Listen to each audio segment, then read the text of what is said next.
I just want to go through this with you, right? Because it's kind of the word, they're trying to be really clever with the wording on this, right? To try and sort of mislead and trick you. There are also, this is the model for this referendum, right? Referendum following a petition, right? This is from the Local Government Act 2000. So they've also got some other regulations in the local referendums and petitions legislation. So in this, right, the parts in brackets there, right, those are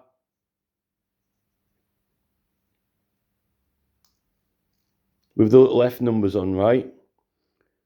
So it says, right, the Welsh Ministers may by regulations. So that means that it doesn't mean that they can't. When it says the Welsh Ministers may, right, if it says that they can't, then they can't do it. When it says that they may, that is a permissible word. So from being not permissible, it becomes permissible. So the Welsh Ministers, right, are allowed to, once this becomes eligible, then it switches from ministers cannot do it, right? Even if they wanted to do it, they can't do it because you need to get the support for the petition. The Welsh Ministers can't do it without evidence of public support. So they may not do it without the support of the public, right? They've got to have support of the public or they can't do it. So once you fulfill these, which we'll get to in a minute, the 5% is here, which they're setting out. So when you qualify for this, right, then they may do it, right? They can't do it without evidence of the public wanting it, because under employment policy, councillors and ministers are supposed to be selfless. They're not acting for themselves. They're not meant to be doing anything that they want to do. It's meant to be doing it for the public that they're elected to represent. And if there's no evidence, if they don't get elected, they may not do anything, right? Think of that word like the election, right? If no ministers have been elected, they may not do anything, right? Because there aren't any. So when they get elected into position, then they may do things because they've been elected. How do they get into that position? With signatures, right? Okay? And that is the same for the petitions for referendum. If they haven't got any petitions asking them to do anything, and if they haven't got any signatures, they may not have a referendum because no one's asking for one. So there's no evidence that anyone wants one, and there's no signatures to justify having one, right? Which is what is required in here. So this may, that is a very misleading word because it's trying to make you think that, oh, if I want one, I can do one. If I don't want one, I don't have to do one. No, that is not the truth. The fact is that they may not do anything until they are allowed to. So that brings in to effect permissibility, right? This grants the ministers permissibility because without it, they don't have any permissibility to do anything whatsoever. So don't let this word may be misconstrued to mean a whimsical word for they can choose whatever they want to do. That word is not applied in that context in here. The word may is applied because it comes into permissibility, right? Permissibility. The ministers may work in the government when we say they can, right? Ministers may serve the Welsh people when we elect them. Then they may go into government, right? That is the context in which that word is used there. So don't let it mislead you, right? The Welsh ministers may, permissibly, they are therefore allowed to, by regulations, make provision for or in connection with requiring, right? Well, these are the provisions here. The whole thing is the provisions that they're making. This is what this is. This whole thing is the provisions, particularly number 4 here, right? Requiring a local authority which receives a petition, right? Well, they've received one. So they've received a petition. So we've got that bit there, right? They've received a petition which complies with the provisions of the regulations to hold a referendum, right? Well, these are the regulations and the provisions which are required to hold a referendum. And when we get to it, mainly here, which is your 5% to be reached, right? So it does the petition, right? And the local authority, right? The Welsh government is a local authority. The Welsh government itself is a local authority in England. It's local to Wales. So it is a local authority requiring a local authority, which is a Welsh government, which receives a petition which complies with the provisions of the regulations to hold a referendum in such circumstances as may be prescribed. Well, they're here. But that's also another little bit of a trick, because in the 1688 Bill of Rights Statute Law, which says that it's the right of the subjects to petition the king, and all prosecutions and commitments for doing so are illegal, right? Well, these are commitments in law, right?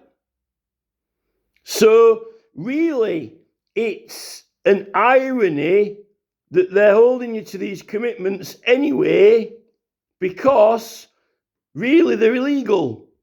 So really they may not actually hold you to these, which means that they can't force you to use this model. They can do a model which is not this model, but it's saying that, well, it actually says that all commitments are illegal. So that is joke to start with, but we'll go along with this, right? So far, the rest of it may be prescribed in the regulations, or whether the authority should. This here is, I think we put in here what the actual petition is about for the executive, because depending on what the petition is asking for, depends on what they're going to execute. In this section, relevant form of executive means executive arrangements involving a form of executive for which a referendum is required. Well, for which a referendum is required is when you've submitted a petition. There is only one executive arrangement, which is that it tells you that you can have a referendum if you've achieved a certain amount of number, which is down here, right? Number 4. So it is required if you reach the 5%. That is what makes it required. And this is the word here, required. You don't use the word required if it's not required. The word required wouldn't even ever be featured in any of this at all whatsoever if it wasn't required. It would say maybe required, but it doesn't, right? The provision which may be made by regulations under subsection 1 includes provision, and there we go into here, right? As to the form and content of petitions, including provisions for petitions in electronic form. So this is how you've got all your online website.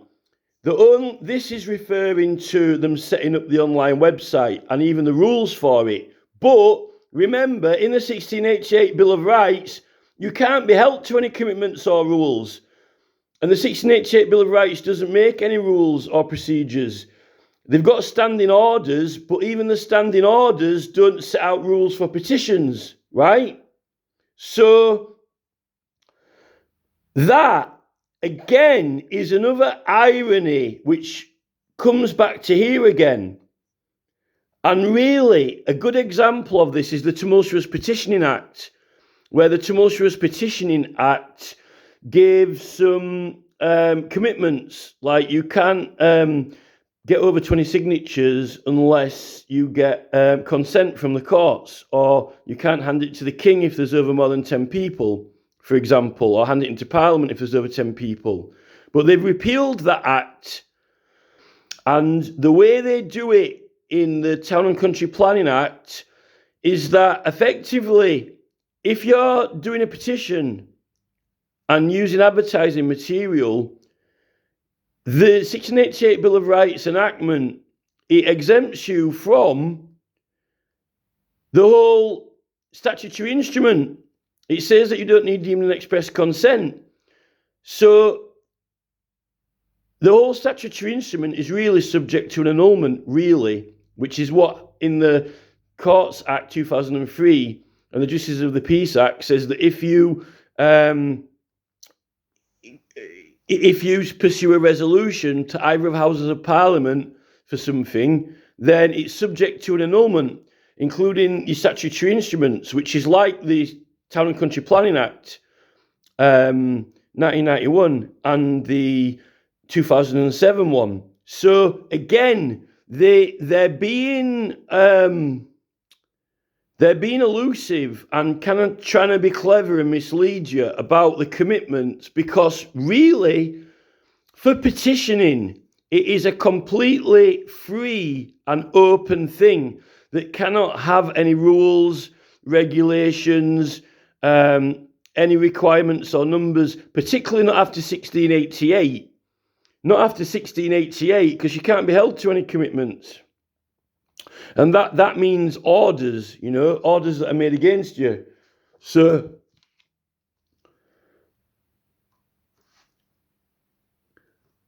there's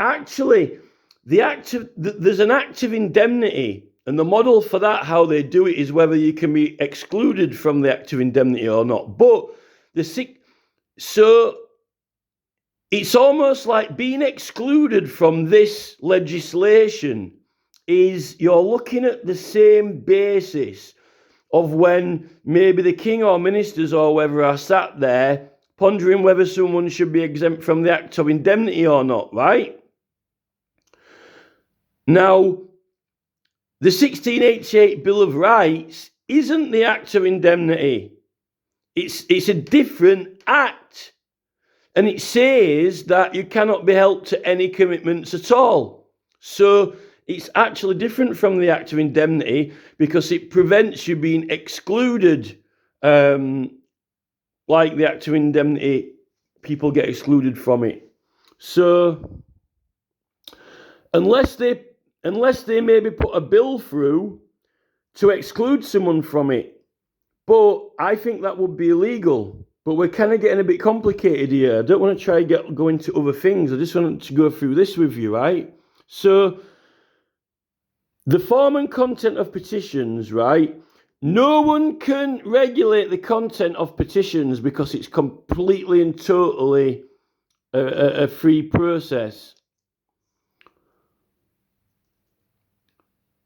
As to the minimum number of local government electors for a local authority's area who must support any petition presented to the authority during any period specified. Well, they've got regulations on the electronic website. They're saying that if you get a certain number of signatures, then they'll consider it and look at it, right? But these regulations set out for the referendum, not just for the petitions committee considering it, or the government referring it to any committee to look at it, or being debated. This is for the referendum. And again, number 4 here is your requirement. There's an argument that you don't even need 5% because you've got the right to petition for anything freely anyway, without any commitment to this in law. But we'll go with these rules, right? We'll go with their rules. So the 20 mile an hour 20 mile an hour petition has complied with that as well, right? For or in connection with requiring an officer of the local authority to publish the number of local government electors for the local authority's area who must support any petition presented to the authority. Well, the Welsh Government is a local authority. It's even got a map and published it as a local area with Scotland and England on the petition site. So all of the electors and areas are all published anyway. So that's to do with how many people there are and working out the population of Wales and how many you need to figure into the electorate. So that is all worked out. As to the way in which local government electors of an authority are to support a petition, including provision enabling local government electors to support petitions by telephone or electronic means. Well, that's the website. So we've already complied with that anyway. As to the action which may, right, well, you've got to be, this one now, they're trying to be savvy, right? As to the action which may not, or must be taken by a local authority in connection with any petition. That is what you're asking for in the petition. This is what you're asking for in the petition. Don't be misled by thinking whether they can whimsically choose whether or not they have an election or not. This is to do with what we're asking for. As to the manner in which a petition is to be presented to the local authority, well, we know in which manner it is to be presented because it's already published on there. It presents itself online, even though I think Hartley Hare went in and did like a little symbolic one as well, right? That is complied with. As to the verification of any petition, well, all the signatures on an electronic one are already checked because you can't sign it unless you've got the proper postcode and name. And they've got their own process set up for that. As to the date on which or by which time a referendum must be held, right? Well, they haven't actually set any time out, but they've set a time out for how long that online petition runs, which is 6 months, right? It ran for 6 months. So there isn't a requirement. They haven't set out any requirements for that, so we don't have to comply with it. It's not required. As to the action which may not, or must be taken by a local authority before or in connection with a referendum, right?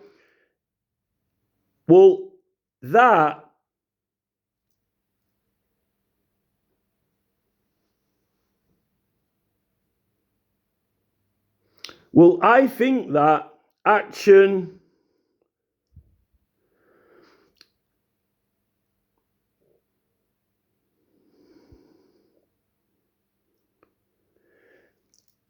With these, none of these have actually even been set out, so we don't actually have to apply that.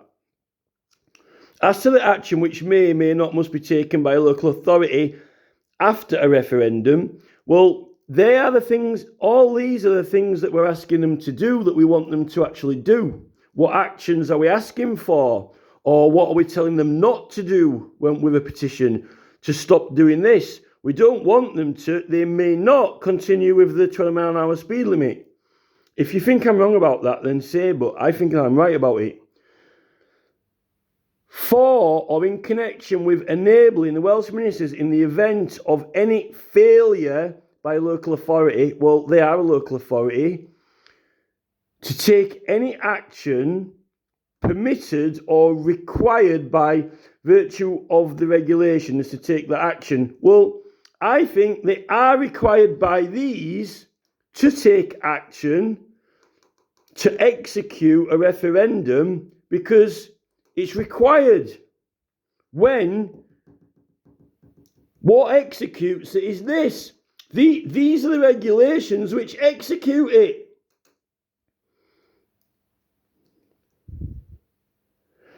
The provisions which may be made by virtue of subsection 2, right, includes provisions which applies or reproduces without modifications any provisions of sections 25, 27, 28, 20, 23 or 39, right? The number of local government electors mentioned in 2B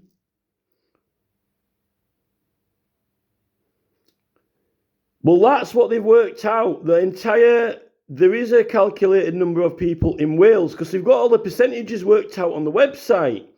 All the percentages, it tells you how many percentage even of England and Scotland have signed it out of the electorates and so forth for an local area. It's to be calculated at such times as may be provided in the regulations under this section, and unless such regulations otherwise provide, well, you're actually allowed in your petition to suggest regulations. And that's what it tells you in the other act.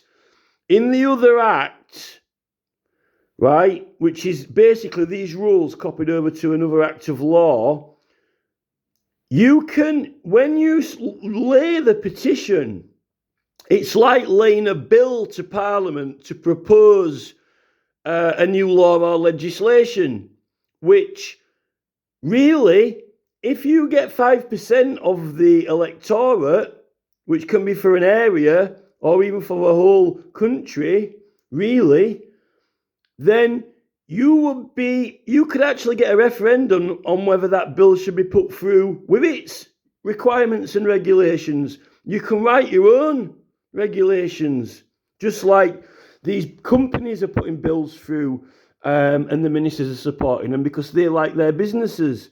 But they don't, a lot of those bills just get supported by their business pals. So a lot of the time, none of those big businesses go and collect 5% of the, none of those bills in lobbying ever go and ask people to sign. They just use money and persuasion of ministers, right? And this is how we're getting fleeced and controlled by the corporate, because you don't really need 5%. They're just like, doing deals with money and so forth. And also,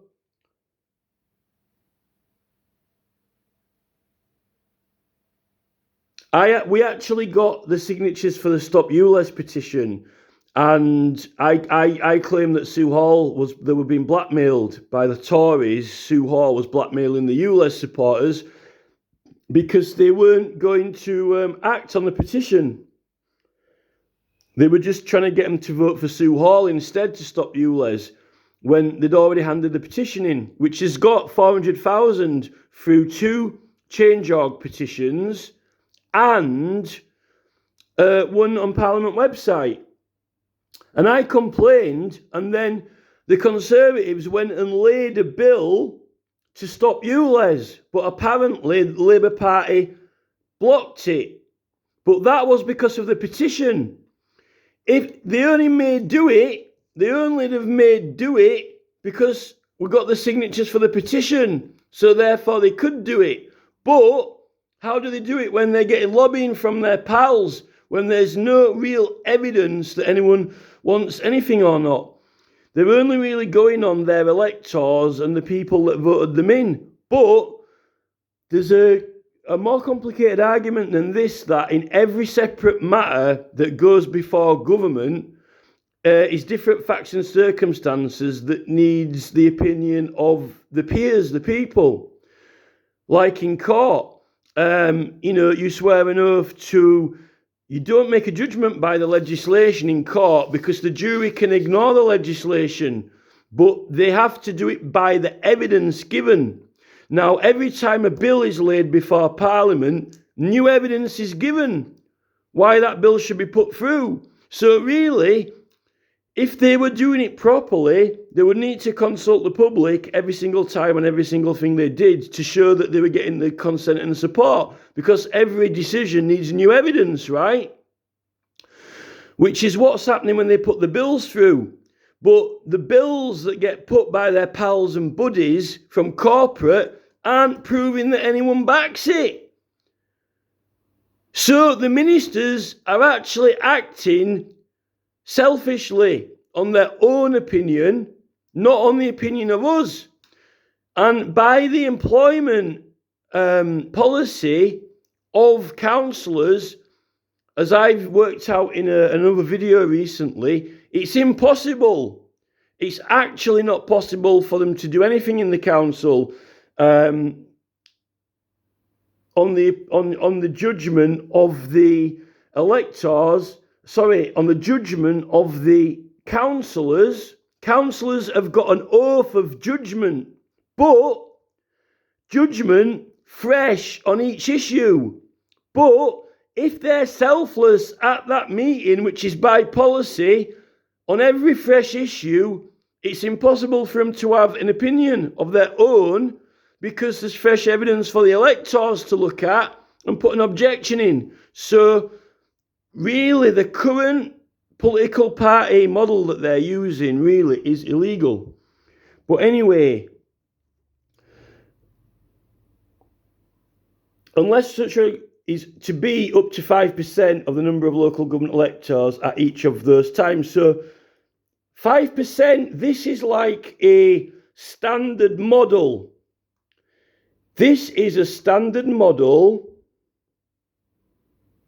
for this, for all of this, because these are the provisions and regulations, right?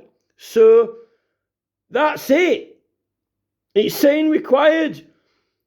This is the executive. These are the executing functions.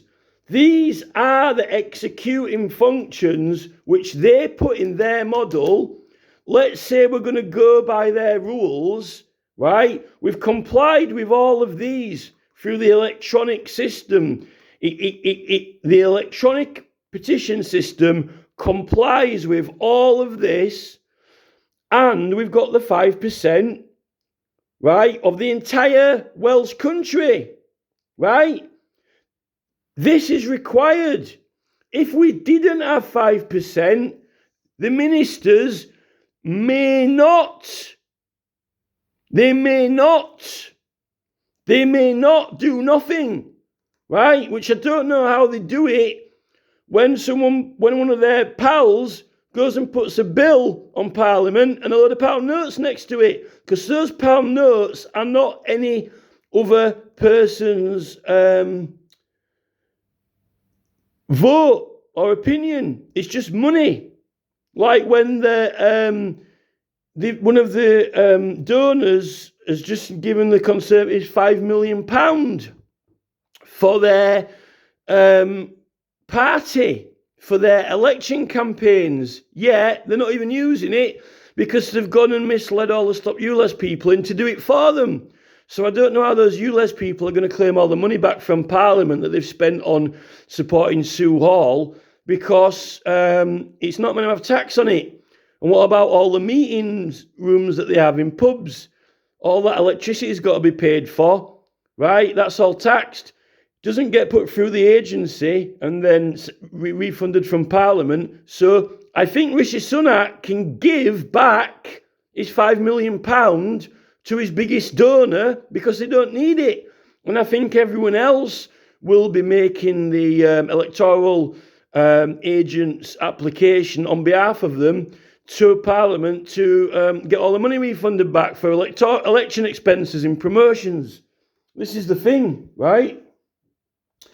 Nothing in subsection 2, 3 or 4 affects the generality of the power under subsection 1. Well, that's joke because it's so general that really under the 1688 Bill of Rights, you could say that it's joke. It's a joke commitment. And that is why this new guy is going on about being held to commitments, because he's just a wind-up merchant. So if we're going to go by these rules they've set out, right, we've complied with them and everything conforms with it. And it is required, and it may go forward. But not also it may go forward. It's required because we've got the number. Otherwise, there's no target. There's nothing guaranteed. You can't have a set of procedures which aren't guaranteed, because then it's like playing football and moving the goalposts around, and we don't have a structure of government, really, right? Because the right to petition cannot be held to any commitments, there aren't really any set rules, and that would be very unfair because then there won't be any standardisation. So they put these rules here, so then you can't have one person rocking up with 2 signatures and get an entire referendum, and then someone else is made to get 100,000, because it's not fair. But the irony is that they're getting legislation put through from their pals with bills laid, and they're not going and getting 5% of all Wales to get laws changed. They're lobbying buddies. So it really, if their lobbying buddies had to go by these rules, they may not, because they're buying it with £50 notes, not with votes. And that is how we're regarded by these people now, worthless. And their pals are the ones running our country, which is illegal because the ministers are meant to be selfless. And the councillors, which actually, it makes the whole system corrupt, because no assembly can make a judgment on something until they've seen the facts. Like in a court, the jury, I will return a verdict based on the evidence, not the law. They don't do it on the law. You don't have to have any law. On the evidence, on their conscience. The problem is, with the ministers, they're doing it by their conscience, but they're actually not meant to have a conscience. It's meant to be our conscience, our 5% conscience. And the law cannot... What the ministers are basically doing is they're ignoring this legislation, right? Like in Ian Bray, in the Ian Bray case at Southwark Crown Court, the jury ignored the law, right? And this is what the ministers are doing now. They're saying, oh, we can ignore the law that we've written, right? And they're reckoning they can decide on their conscience. But this is our conscience. We have the conscience that is projected into them because they're selfless, right? We actually command them. And the facts are the evidence laid in the petition with the signatures. So I challenge the entire government that it can't do anything without the consent of the people. But that's how it's been run in government, because literally it's evading these laws and rules that even requires up to 5%. That means that if one of their pals with a bill waltzes into Parliament and puts it on the desk, right? They don't have to have 5%. It's one guy. One guy can put it on there. And then these rules are nothing. And that's the problem with these ministers. They are corrupt. And I tell you what, we've got more people than someone from Microsoft or whatever walking in with Bill Gates, because he's just pulling his back pocket out and buying him an entire new department. Bill Gates is funding the building of new departments. Never mind giving £5 million to the Tories private party. So the Welsh, they need arresting. It's a corrupt and illegal practice.